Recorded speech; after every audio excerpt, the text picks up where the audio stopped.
Hello friends, my name is Rajeshwari Yadav. आज हम बात करने वाले हैं ओमिक्रॉन वेरिएंट के बारे में, जो कि अभी नया आया है। तो स्टार्ट करते हैं।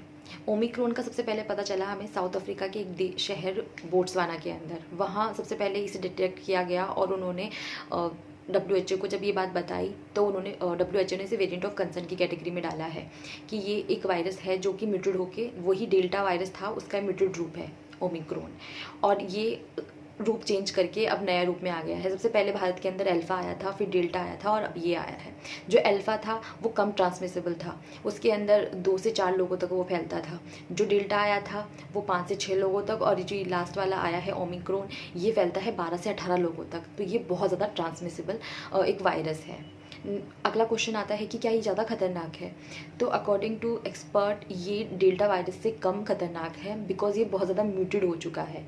जो पहले वाले वायरस थे उससे ज़्यादा ये म्यूटेड होने के कारण ये ट्रांसमिसिबल ज़्यादा है, लेकिन इसकी जो इफ़ेक्टिवनेस है, जितने भी जो वायरसेस होते हैं उनकी एक नॉर्मल सी एक वो होती है कि जितने ज़्यादा वो म्यूटेड होते हैं उनका असर उतना ही कम होता जाता है, या वो उतने ही कम खतरनाक हो ही जाते हैं। तो डेल्टा वायरस ज़्यादा खतरनाक है ओमिक्रॉन से। ओमिक्रॉन ज़्यादा कम खतरनाक है क्योंकि ये बहुत ज़्यादा म्यूटेड हो चुका है, और जितना ज़्यादा म्यूटेड होगा उसका असर उतना ही कम होगा, क्योंकि ये बहुत से 70% ज़्यादा तेज़ी से अगर हमारे अगर शरीर के अंदर पहुंच गया है, अगर हम इन्फेक्टेड हो चुके हैं, तो वो 70% तेज़ी से फैलता है अगर हमारे शरीर के अंदर भी। पर इसका असर अभी तक कम देखने को मिला है, क्योंकि WHO के पास प्रॉपर डेटा है नहीं, इसलिए उन्होंने अभी इसको कुछ अनाउंस नहीं किया है कि ये कितना सीवियर है या नहीं है। बट ये ट्रांसमिसिबल है, ये बात हो चुकी है। और एक बात हमें ये भी समझनी होगी कि क्या ये सच में साउथ अफ्रीका से ही आ रहा है।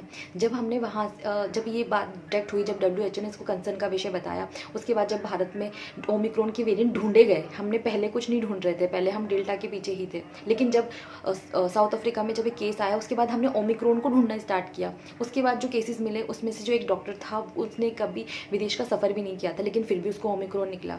तो इसके अकॉर्डिंग भारत में पहले से ओमिक्रॉन मौजूद था, वो साउथ अफ्रीका से आ रहा है। ये अभी तक कोई वो नहीं है। हाँ, उन्होंने बता दिया कि हाँ उनकी यहाँ भी है। उसके बाद जब सब देशों ने अपने अपने देशों में ढूंढना स्टार्ट किया तो उन सबको ओमिक्रॉन मिले। तो अभी ये नहीं पता है कि ये कहीं से आया है या यही म्यूटेड होके ये नया निकला है।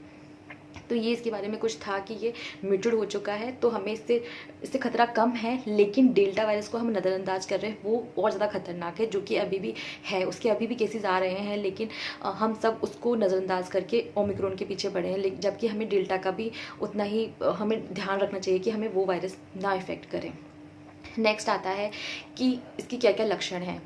तो डेल्टा के मुकाबले इसके लक्षण थोड़े अलग हैं। इसमें है कि आपको सूखी खांसी होगी, आपको गले में दर्द होगा, आपके जो मांसपेशियाँ उसमें दर्द होगी, आपके पेट के निचले हिस्से में दर्द होगा। तो वही जो सीजनल फ्लू के लक्षण होते हैं वही लक्षण इसके अंदर है। लेकिन अगर आपको ज़्यादा ही थकावट फील होती है तो आप ज़रूर से अपना टेस्ट करवाएं। अगर आपको बुखार है तो शायद हो सकता है आपको डेल्टा हो।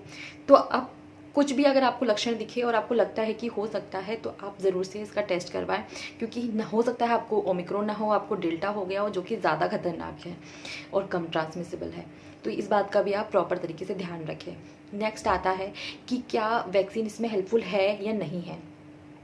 तो जो ओमिक्रॉन वेरिएंट है उसके अंदर वैक्सीन के लिए इफ़ेक्टिव होगी, क्योंकि अगर आपने कुछ नहीं लिया हुआ है, उसके अलावा अगर आपने कुछ भी, अगर आपके पास प्रोटेक्शन है, तो वो ऑब्वियसली ज़्यादा इफेक्टिव होगा ही होगा। अगर आपको कोई प्रॉब्लम है, जैसे आपको डायबिटीज़ है, या आपको हार्ट की कोई प्रॉब्लम है, या आपको ब्लड प्रेशर है, तो उन सब के अंदर आपको, अगर आपने वैक्सीन लगाई है तो आपको हेल्पफुल होगा। वरना जो ओमिक्रॉन वेरिएंट है वो भी आपके लिए बहुत ज़्यादा खतरनाक हो सकता है। इसलिए वैक्सीन आपको मस्ट है कि लगवाना है। मैंने भी लगवाई है और मुझे कोई साइड इफ़ेक्ट नहीं लगा है। तो अगर आप डर रहे हो कि आप वैक्सीन लगवाएं ना लगवाएं, कुछ लोग हैं अभी तक, बहुत सारे लोग जिन्होंने वैक्सीन नहीं लगवाई है, जिनके पास अवेलेबल थी फिर भी उन्होंने नहीं लगवाई है क्योंकि उनको डर है कि ये सही है या नहीं है।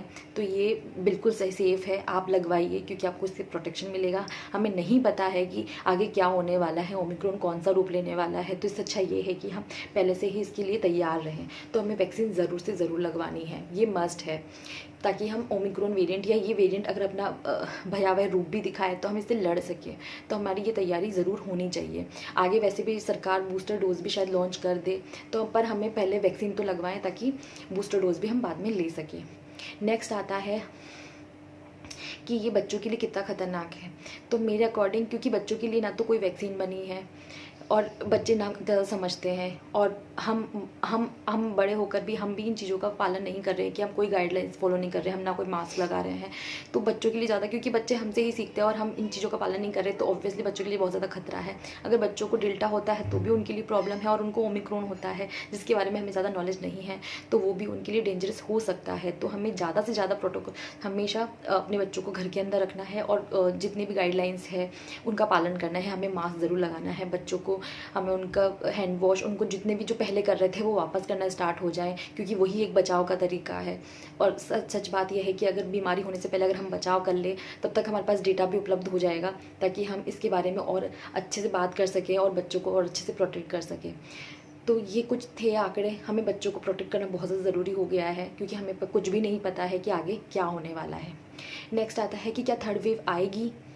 तो थर्ड वेव आने के चांसेस ज़्यादा लग रहे हैं, क्योंकि IIT के प्रोफेसर मनिंदर अग्रवाल ने बताया था कि फर्स्ट वेव आएगी और सेकंड वेव आएगी, तो वो दोनों आई हैं, और अब वो बोल रहे हैं कि थर्ड वेव आएगी, और वो आएगी जनवरी के फर्स्ट 2 वीक्स में।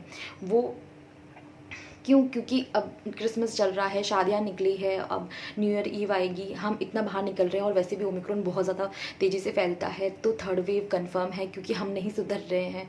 तो हमें ज़्यादा से ज़्यादा कोशिश करनी है कि हम घर में रहें, ताकि हमारे बच्चे सेफ रह सके और तीसरी लहर ना आए। लेकिन जिस तरह से लोग मार्केट में सब जगह हैं, शादियों में जा रहे हैं, उस हिसाब से पक्का हो चुका है कि थर्ड वेव आएगी ही आएगी, और वो किस रूप में आएगी इसके बारे में हम सोच नहीं सकते हैं।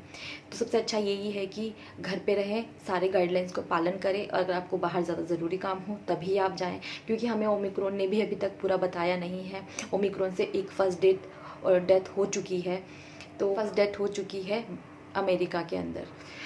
तो हमें इस चीज़ से डरने की ज़रूरत है। अभी हमें ये नहीं पता है कि वो उसको कोई और प्रॉब्लम्स थी या नहीं थी, लेकिन जो साउथ अफ्रीका में जितने भी केसेस आए थे, वहाँ पर जिन लोगों में ये ओमिक्रॉन पाया गया था, वहाँ उन लोगों की वैक्सीन नहीं लगी थी। इस कारण उनमें ज़्यादा ये लोग हॉस्पिटल में भर्ती हुए थे। लेकिन हम, अगर हमारे पास वैक्सीन अवेलेबल है, अगर हम वैक्सीन लेते हैं, तो वो हमें छू के निकल जाएगा, हमें ज़्यादा असर नहीं दिखाएगा। तो बस यही था आज की वीडियो में।